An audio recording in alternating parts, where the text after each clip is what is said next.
Buenos días, profesor. El grupo se va a presentar el proyecto de los modelos de Machine Learning. Bueno, aquí vemos los integrantes. Primero voy a mostrar un poco la estructura de nuestro proyecto que está en GitHub. Aquí vemos la carpeta deploy que contiene los 4 modelos que hemos realizado. También tenemos la carpeta principal main.py, en el cual simplemente añadimos los modelos, corremos la aplicación. Tenemos el archivo multiapp, que es una clase que define cada modelo cuando lo añadimos a la función principal y cuando lo corremos, ¿no? Bueno, aquí tenemos en la data los archivos CSV que vamos a utilizar. Ok, primero empezaré con el modelo de CSV. Y vamos a ver un poco del código. Como vemos, primero importamos las librerías. Luego aquí tenemos la fecha de inicio y la fecha de fin que va a ser ingresada por el usuario. Por defecto es 1 de enero de 2018 y la fecha de fin por defecto es la fecha de hoy. Bueno, acá descargamos los datos de los precios del Bitcoin de Yahoo Finance con la fecha inicial y la fecha final que se ha pasado. Bueno, aquí creamos las variables predictoras que se crean 2 columnas, que es open close, que representa la diferencia entre los precios de apertura y cierre, y high low, que representa la diferencia entre los precios más altos y más bajos. Luego tenemos las variables objetivo. Bueno, se crea una variable y que contiene las etiquetas de objetivo y si el precio del día, si el precio de cierre en el día siguiente es mayor que el precio de cierre actual, se asigna 1, de lo contrario se asigna 0. Bueno, luego tenemos la división de datos, se divide el data frame en conjunto de entrenamiento y prueba, utilizando un porcentaje de división del 80%. Los primeros datos hasta el punto de división se utilizan como datos de entrenamiento, mientras que los datos a partir del punto de división se utilizan como datos de prueba. Bueno, en esta parte se crea un clasificador de vectores de soporte SVC, utilizando la función SVC de scikit-learn y se entrena utilizando los datos de entrenamiento, ¿no? Se utiliza el modelo entrenado para predecir las señales utilizando las variables predictoras y las señales predichas se almacenan en la columna llamada predicted signal. Bueno, en el cálculo de los rendimientos diarios, estos se calculan utilizando el cambio porcentual del precio de cierre respecto al día anterior. Los rendimientos se almacenan en la columna llamada return. En cuanto al cálculo de los rendimientos de estrategia, se calculan los rendimientos multiplicando los rendimientos diarios por las señales predichas desplazadas un día hacia adelante y se almacenan en la columna strategy return. También tenemos los cálculos de rendimientos acumulados. Estos se calculan sumando secuencialmente los rendimientos diarios y se guardan en la columna com_return, que está aquí. Y finalmente tenemos los resultados de los rendimientos acumulados de la estrategia. Estos se calculan sumando secuencialmente los rendimientos de la estrategia y van a ser ubicados en la columna com_strategy. Bueno, y luego aquí es para visualizar, ¿no? El gráfico de los rendimientos. Se crea un gráfico utilizando matplotlib. Esto va a mostrar los rendimientos acumulados y los rendimientos acumulados de la estrategia a lo largo del tiempo. Si vamos aquí, podemos ver que aquí tenemos la fecha inicial por defecto, la fecha de hoy que es también por defecto, la final. Podemos ver la data de los precios del Bitcoin. Podemos ver que la última fecha es el día de hoy.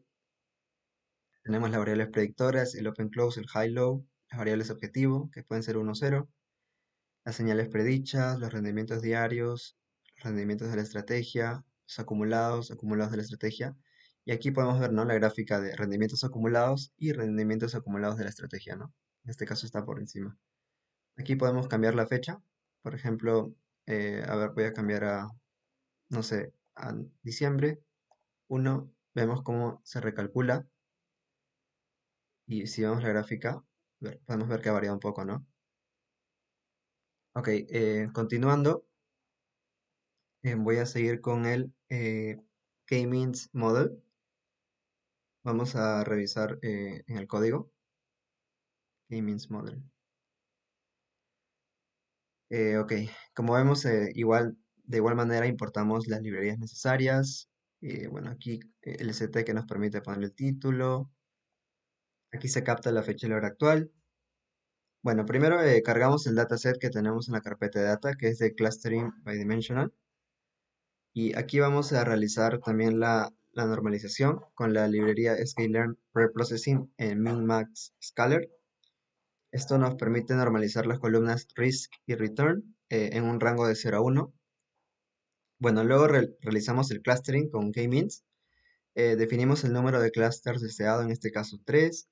Se crea una instancia de k-means con el número que hemos especificado. Luego ajustamos el modelo con la función fit. Y luego se muestran los centroides y las etiquetas de clúster asignadas a cada muestra utilizando el stgride, ¿no? Bueno, luego asignamos las etiquetas de los clusters. Se define una columna al data frame original para almacenar las etiquetas del clúster que han sido asignados, ¿no? A cada muestra. Bueno, aquí visualizamos, creamos un gráfico para visualizarlo. Bueno, aquí vamos a la parte importante que es aquí. Aquí van a ser los polígonos para cada clúster. Y bueno, básicamente esta función dice que para cada clúster se obtienen los puntos que pertenecen a ese clúster. Se calcula el casco convexo con esta función que se llama convex hull. Se traza un polígono también que representa el clúster utilizado con polygon, ¿no? Y luego se añade, ¿no? Con el add patch y el polígono se pasa como parámetro. Bueno, aquí básicamente es las etiquetas para nuestro gráfico y se muestra finalmente una recomendación, ¿no? Si observamos aquí en el K-means model, podemos ver, ¿no? Este es nuestro dataset que se ha cargado, nuestros números de clúster definidos, los centroides que han sido calculados. Estas son las etiquetas que se asignan a cada muestra. Aquí ya están el dataset con las etiquetas que hemos calculado. Y vemos la gráfica de dispersión, ¿no? Aquí vemos con cómo se calculan los puntos, aquí los polígonos con sus centroides, ¿no? A ver si podemos cambiar también. Ah, no. Bueno, en este caso no es con fecha. Vamos a ver en el siguiente. Bueno, aquí la recomendación, ¿no? Nos dice que el análisis de clustering realizado puede ayudar a identificar diferentes grupos en función de los niveles de riesgo y rendimiento. Bueno, y esta información es útil para tomar decisiones y la segmentación de clientes o inversiones, ¿no? Como podemos observar. Bueno, luego continuando con el siguiente modelo, va a ser el modelo de Random Forest Regression Model. Vamos a observar un poco el código. Bueno, de igual manera importamos las librerías necesarias y dentro aquí de la función app vamos a ver, aquí también tenemos la fecha de inicio y fin que se carga el usuario como input. Tenemos igual por defecto enero de 2018, la fecha final por defecto hoy y también tenemos la cotización bursátil, ¿no? Que va a ser, en este caso le hemos puesto por defecto Amazon, pero el usuario lo puede modificar. Bueno, aquí todo lo que pasamos se obtiene desde Yahoo Finance con esta función que es getDataYahoo. Ujú. Bueno, aquí establecemos en esta parte los índices como fecha. Vamos a convertir el índice de los datos a formato de fecha. Luego realizamos el plot. Aquí guardamos los datos en la columna close en un nuevo data frame y mostramos los últimos cuatro datos, ¿no? Luego creamos una variable prediction que contiene los valores de close desplazados hacia arriba 100 días, ¿no?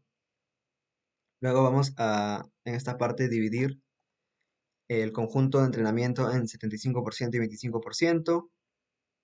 En esta parte importamos Random Forest Regression y vamos a crear una instancia con 100 estimadores y un estado aleatorio de cero. Cuando luego vamos a ajustar el modelo con el fit. Ujú. Ok, luego vamos a obtener las últimas filas de X del conjunto de datos futuros. Bueno, esta va a ser la prevista del dataset y luego aquí básicamente es como que la gráfica, ¿no? La visualización. Si observamos aquí, ajá, tenemos la fecha por defecto, la fecha de hoy y Amazon. Y aquí podemos ver, ¿no? la data. Y aquí vemos el preprocesamiento de los datos, ¿no? Como con el índice de la fecha que hemos indicado. Y se guarda, como vimos en la columna close, la variable predictora, conjunto de datos de características convertido en un numpy y eliminando las últimas X filas que hemos indicado. Ujú. De igual manera aquí entrenamos el modelo y aquí podemos ver, ¿no? La predicción. Podemos ver que esta es la data original, esta es la data válida de color rojo y la data que se predice de color amarillo, ¿no? De igual manera podemos cambiar la fecha.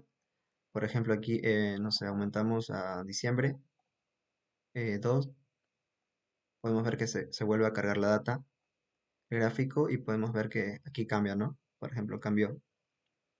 Ok, finalmente iremos con el último modelo, que va a ser el de árbol de decisiones. Va a ser el Decision Tree Model. Ok, vamos a revisar el código. Ujú. Bueno, igual cargamos las librerías necesarias. Ok, este simplemente es configuración para el gráfico, ajá, el tamaño del gráfico. Y lo primero que vamos a hacer es normalizar los datos, ¿no? Con el min-max scaler. Crea un objeto min-max scaler para normalizar, ¿no? Entre 0 y 1. Bueno, aquí obtenemos la data utilizando la API de Yahoo Finance para los datos históricos de precios de las acciones de Disney, en este caso. Ujú, la fecha de inicio y de fin, y de igual manera como los modelos que ya hemos visto son ingresados por el usuario. Ajá, y esto, en este caso, los datos se van a leer desde la URL esta que se proporciona y se van a almacenar en un data frame de pandas, ¿no? Que va a ser el DF. Ujú. Bueno, luego se realiza un procesamiento adicional de los datos y se establece, por ejemplo, la columna symbol en this y se convierte la columna date en el índice del data frame, ¿no? Bueno, seleccionamos, por ejemplo, aquí una columna adicional que se crea de prediction, en esta parte. Contiene los precios de cierre desplazados X días hacia arriba y los valores de X se establecen en 100 para este caso, ¿no? Ok, luego vamos a dividir los datos en conjuntos de entrenamiento y prueba. Se dividen en características como siempre, ¿no? X y Y. Y se utiliza la función train test split para dividir los datos conjuntos de entrenamiento y prueba. En este caso, 75 y 25%, ¿no? Ok, luego entrenamos el modelo. Se crea un modelo de regresión de árbol de decisiones con esta función. Y el modelo luego se ajusta, ¿no? Utilizando los datos de entrenamiento. Luego preparamos los datos futuros utilizando, bueno, eso sirve para realizar las predicciones futuras. Se toman los datos más recientes del data frame. Luego pasamos a la predicción de los datos futuros con XFuture para realizar predicciones con el modelo entrenado. Y las predicciones estas se almacenan en la variable tree_prediction. Bueno, aquí calculamos también el error cuadrático medio, el root mean squared error, el RMC. Ujú. Y bueno, se calcula entre los datos futuros y las predicciones realizadas, ¿no? Finalmente, esto lo visualizamos. Vamos a revisar nuestro modelo. En este caso tenemos esta fecha por defecto y la fecha final por el día de hoy. Vemos la data original que se ha cargado de la URL de las acciones de Disney. Estos son los precios de cierre. Esta es la data con la predicción, la data futura, predicciones. Aquí vemos el cálculo, ¿no? Del error cuadrático medio. Y aquí podemos visualizar la data, ¿no? La data original, data válida y la data que se predice.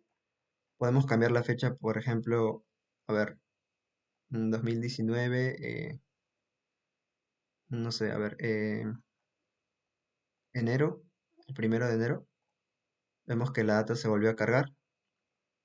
A ver, y observamos que, por ejemplo, aquí el gráfico ha variado, ¿no? Y también el error cuadrático medio, ¿no? Bueno, eso sería todo por el grupo C. Gracias por la atención.